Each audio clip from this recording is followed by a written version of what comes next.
Malaysia ভ্রমণের শেষ পর্বে আপনাদের স্বাগত। আজকে আপনাদের সামনে তুলে ধরব মালয়েশিয়ার প্রাচীন ঐতিহাসিক শহর মালাক্কা একদিনে কিভাবে ঘুরে দেখবেন সেই ব্যাপারে বিস্তারিত। তাহলে চলুন শুরু করা যাক।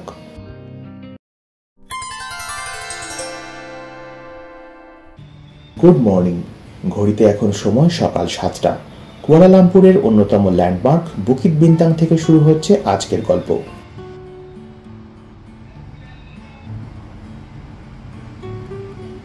এখান থেকে এমআরটি নিয়ে প্রথমে যাব কেএল সেন্ট্রাল, সেখান থেকে ট্রেন চেঞ্জ করে বান্দার তাসিক সেলাটান, যেখান থেকে আমাদের মালাক্কা যাওয়ার বাস ছাড়বে।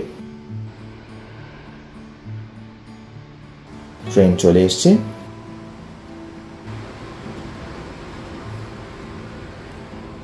এখান থেকে কেএল সেন্ট্রাল যেতে সময় লাগবে 15 মিনিট, ভাড়া 2 রিঙ্গিত। ট্রেন থেকেই দেখা যাচ্ছে কেএল টাওয়ার। পৌঁছে গেলাম কেএল সেন্ট্রাল। কুয়ালালামপুরের এই মোনোরেল সার্ভিস কিন্তু সত্যিই দারুণ। এবার এখান থেকে সেকেন্ড ট্রেন ধরার জন্য আমাদের টার্মিনাল চেঞ্জ করতে হবে। আরেকটা কথা, মালাক্কা যাওয়ার বাসের টিকিট আমরা অনলাইনে আগেই কেটে রেখেছি, সেই ডিটেলস একটু পরে আপনাদের দিচ্ছি। এবার যে ট্রেনে যাব সেটা কমিউটার ট্রেন।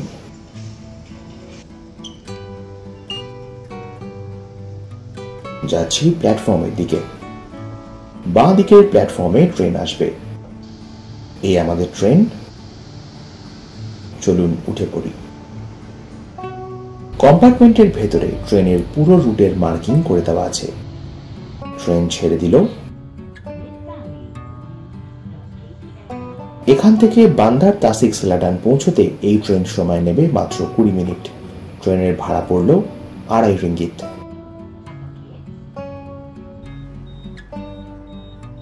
জানলা দিয়ে বাইরের দৃশ্য দেখতে দেখতে পৌঁছে গেলাম বান্দার তাসিক সেলাটান। এখানে একটা ইনফরমেশন, আমরা এখন যে স্টেশনে নামলাম এই স্টেশনের নাম বান্দার তাসিক সেলাটান, কিন্তু আমাদের বাস ছাড়বে টার্মিনাল বার্সেপাদু সেলাটান বাস টার্মিনাস থেকে। এখন সেই দিকেই যাচ্ছি। এখান থেকে হেঁটে 5 মিনিট। আমাদের বাস রয়েছে সকাল 9:30টায়। এই বোর্ডগুলো একটু ফলো করবেন, কোনো অসুবিধা হবে না। এবার বলি বাস নিয়ে। বাসের টিকিট আমি অনলাইনে কেটেছি ইজ মাই বুক থেকে। ওয়েবসাইটের লিংক ভিডিও স্ক্রিনে এবং ডেসক্রিপশন বক্সে দিয়ে দেব, দেখে নেবেন। মোবাইল থেকে ই টিকিট দেখিয়ে এখন আমাকে বোর্ডিং পাস নিতে হবে এই কাউন্টারগুলো থেকে। এবার বোর্ডিং পাস স্ক্যান করিয়ে চলুন নিচে। এই আমার বোর্ডিং পাস, গেট নাম্বার 16। গেটের ওপরের ডিসপ্লেতে বাসের ইনফরমেশন শো করে। বাস চলে এসছে। এই আমাদের এসি ভলভো বাস। বাসের ভেতরটাও দারুণ সুন্দর। এটা আমার সিট। বাস একদম রাইট টাইমেই ছাড়লো।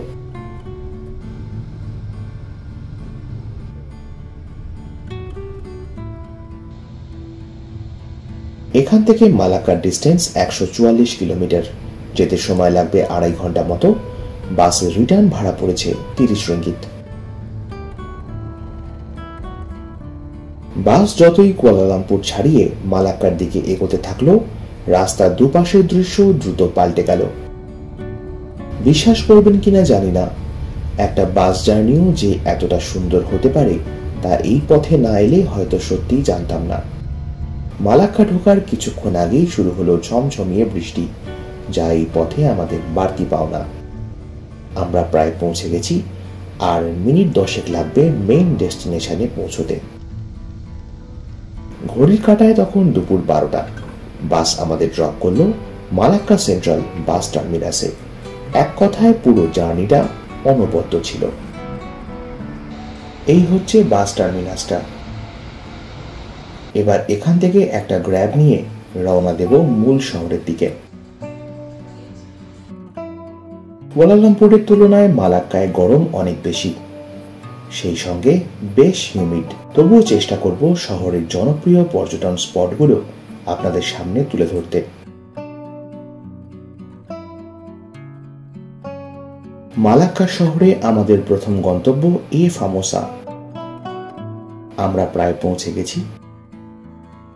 গ্র্যাব আমাদের ড্রপ করলো এ ফামোসার পার্কিং জোনে। এবার এখান থেকে হাঁটতে হবে।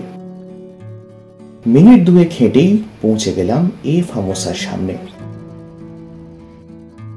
এটা একটা প্রাচীন দুর্গ, 1512 সালে যা তৈরি করেছিল পর্তুগিজরা। কালের নিয়মে ধ্বংসপ্রাপ্ত হলেও এর বেশ কিছুটা অংশ আজও শহরের বুকে বিদ্যমান। সবসময় এখানে পর্যটকদের ভিড় লেগে থাকে। এ ফামোসা দিয়েই আপনার মালাক্কা ভ্রমণ শুরু হওয়া উচিত।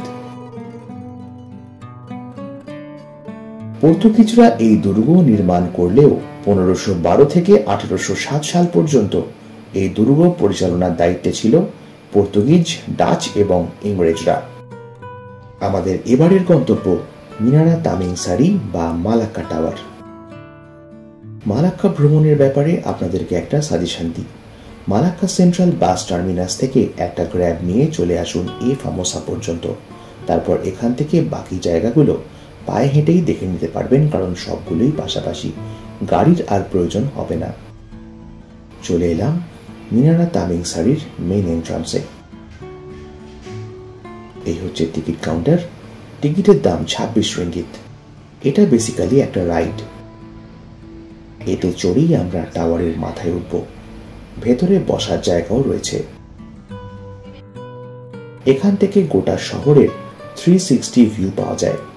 দেখুন একবার। মালয়েশিয়ার প্রাচীন ঐতিহাসিক শহর এই মালাক্কা। 2008 সালে ইউনেস্কো যাকে ওয়ার্ল্ড হেরিটেজ সাইট ডিক্লেয়ার করে। দক্ষিণ পূর্ব এশিয়ার সব থেকে পরিষ্কার শহরও এটি। শহরের বেশিরভাগ স্থাপনাই ইউরোপীয় ডিজাইনে তৈরি, তাই বলা যেতেই পারে এ যেন এশিয়ার বুকে ইউরোপের এক ক্ষুদ্র সংস্করণ। ওপর থেকে দুর্দান্ত লাগছে গোটা শহরটা।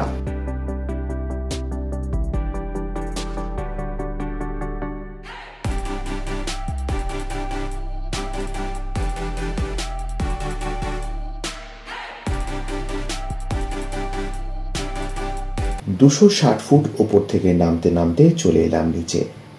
মালাক্কা বেড়াতে এলে এই রাইড অবশ্যই নেবেন। 100% রেকমেন্ডেড। ঘড়ির কাঁটায় এখন দুপুর 1:30। বাইরে প্রচন্ড রোদ। সামনে জাহাজের আদলে তৈরি যে স্ট্রাকচারটা দেখতে পাচ্ছেন, এটা মারিটাইম মিউজিয়াম। হাতের সময় কম, তাই মিউজিয়ামের ভেতরে আর না ঢুকে বাইরে থেকেই দেখলাম। ঘুরতে ঘুরতে এবার চলে এসেছি মালাক্কা রিভারের সামনে। আজকে যদি রোদ না থাকতো তাহলে এই ট্যুরটা কিন্তু পুরো জমে যেত। এই হচ্ছে মালাক্কা নদী। ব্যবসা বাণিজ্য সহ বিভিন্ন কারণে এই নদীপথেই একসময় যাতায়াত ছিল পর্তুগিজ, ডাচ এবং ইংরেজদের।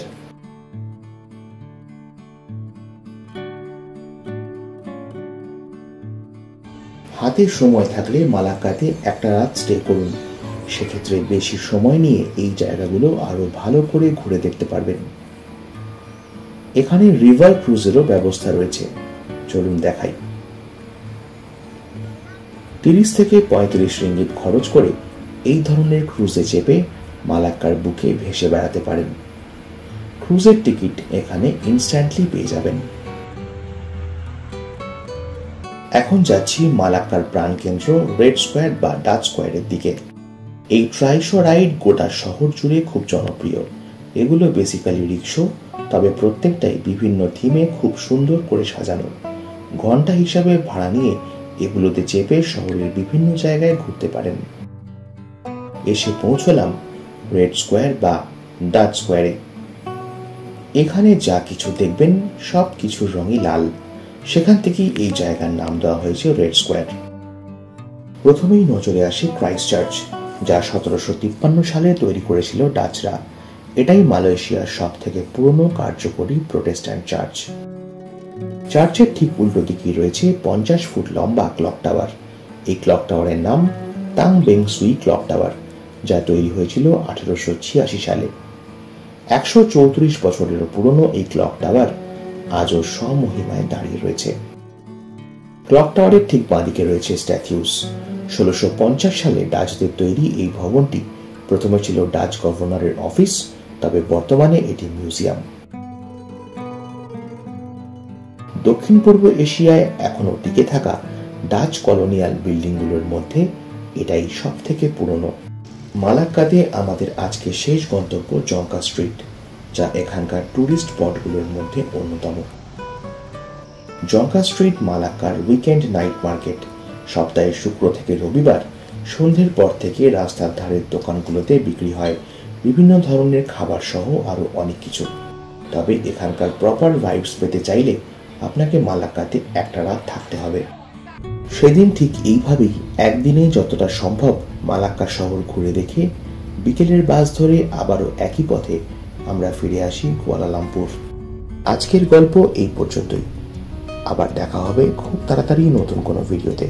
সবাই ভালো থাকবেন, আর প্লিজ কমেন্ট করে জানাবেন মালয়েশিয়া সিরিজ আপনাদের কেমন লাগলো।